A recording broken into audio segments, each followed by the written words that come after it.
Bonjour, bienvenue sur la cuisine de Linoucha. Aujourd'hui, je vous présente la recette des mhencha aux amandes. Alors, pour préparer cette recette, nous allons commencer par la préparation de la pâte d'amande qu'on appelle la aqda de Louz. Alors, préparation de la aqda, je mets des amandes que j'ai mixées, que j'ai achetées déjà mixées, vous pouvez les mixer vous-même. J'ai acheté des amandes blanches mixées avec du sucre glace.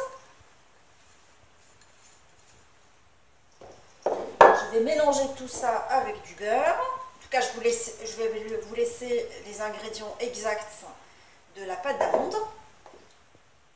Je mets un œuf, un jaune d'œuf plutôt, juste le jaune, et de la fleur d'oranger. Et je vais malaxer tout ça pour bien former une pâte homogène qu'on va appeler la pâte d'amande.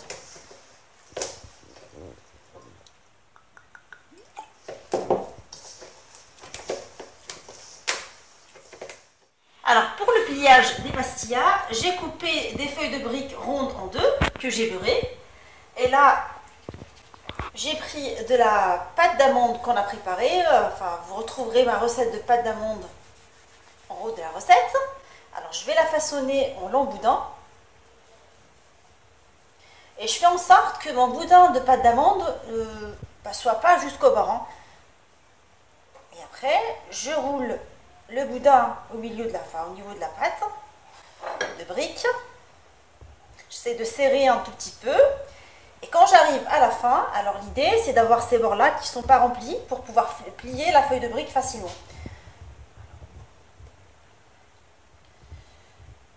Je mets mon doigt à l'intérieur et je roule sous forme de serpentine en maintenant le doigt serré.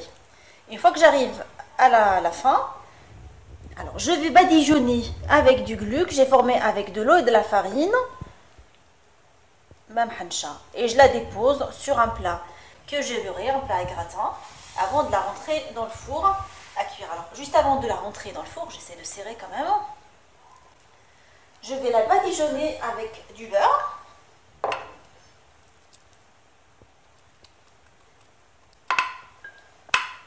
Et je vais la parsemer avec des amandes effilées.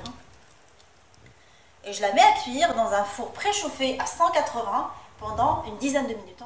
Alors j'ai fait cuire mes mhencha dans un four pendant 18 minutes. Tout à l'heure je vous ai dit une dizaine de minutes, mais ça a pris 18 minutes à température 180. Et là, je vais les arroser avec du miel avant de les présenter. Mon miel, il est un peu tiède.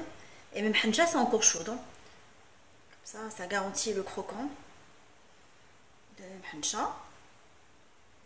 Là, on se retrouve pour la présentation finale des mhencha. Ma mhencha aux amandes est maintenant prête. Je l'ai servie avec un thé à la menthe. Je vous souhaite un bon appétit et je vous dis on se retrouve avec des nouvelles recettes, des nouvelles gourmandises sur la cuisine de Linoucha. À bientôt.